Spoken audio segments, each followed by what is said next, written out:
That was outlawed. In more recent years, Adam's gone to this particular routine. He's not alone. Some other players have employed it as well, helping them read the greens. Well, professional golfers increasingly are tuning into what the statisticians and scientists are telling them because, if it can help a player shave a half a shot around, that's 2 strokes per tournament, and who knows the difference between being good and great. So they seek, they listen, they experiment, and one of the latest wrinkles is what is known as AimPoint Express, a new method, you just saw it, of reading putts.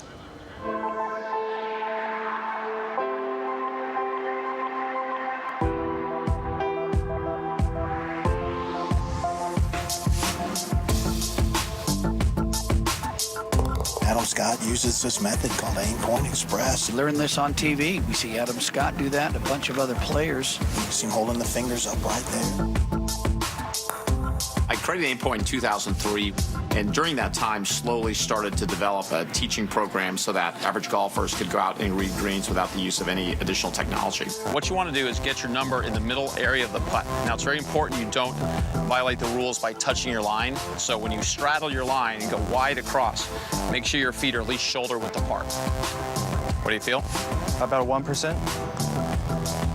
Good. So the idea there is to be very efficient, get a very quick read that's feel-based only, and when you associate the feeling with the break you get, they become automatic.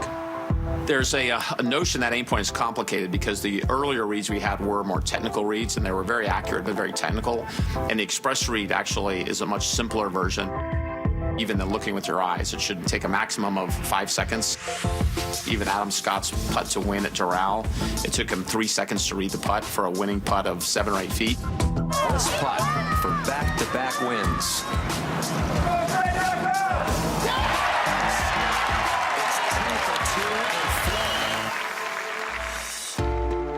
With the Express read, you're taking about 90% of their process and throwing it out. You don't need to walk to both sides of the hole, look from different angles, and squat down.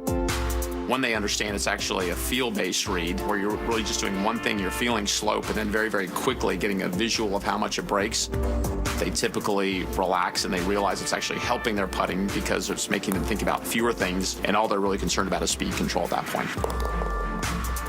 My putting routine changed slightly from the green reading sense, but simplified it. It gave it a real purpose.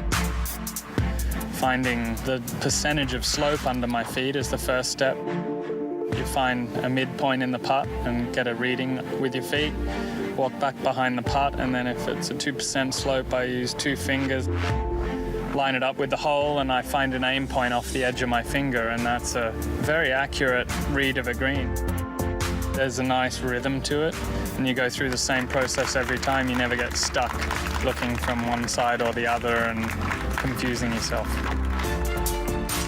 It's actually the easiest process next to a pure guess. Just about everybody can feel as little as a half a degree of slope. So all you're doing is putting a number on that. When you feel a certain amount of tilt, it plays like a 2 or a 3. And then the nice thing is that it scales for any length putt. So whether it's a 4-foot putt or a 40-foot putt, a 2 is a 2. And if you hold up 2 fingers, it's going to show you the correct amount of break. The biggest feedback I get is people are way more confident on the greens and they're making more putts of every distance. I remember on the 18th green, I had a putt that was across quite a planar surface, and I thought it was a 2% slope, so I put up 2 fingers. It gave me about 6-8 inches of break, and it worked out. It was a perfect putt. Everything from tour players to 8-year-olds to people who have never touched a golf club before are saying, yeah, I'm making more putts. I feel like I understand what every putt's going to do. I'm never guessing on the green anymore. What I'd like for AimPoint to do is really be part of learning golf. So when you learn golf right now, you learn how to hit your driver and bunker shots and out of the rough. What AimPoint does is it describes how the ball reacts on the green. And it's something that's so practical that I think as players grow up now, it's just something they're all going to learn. It's like anything. There's some trust and belief required in it to do it well.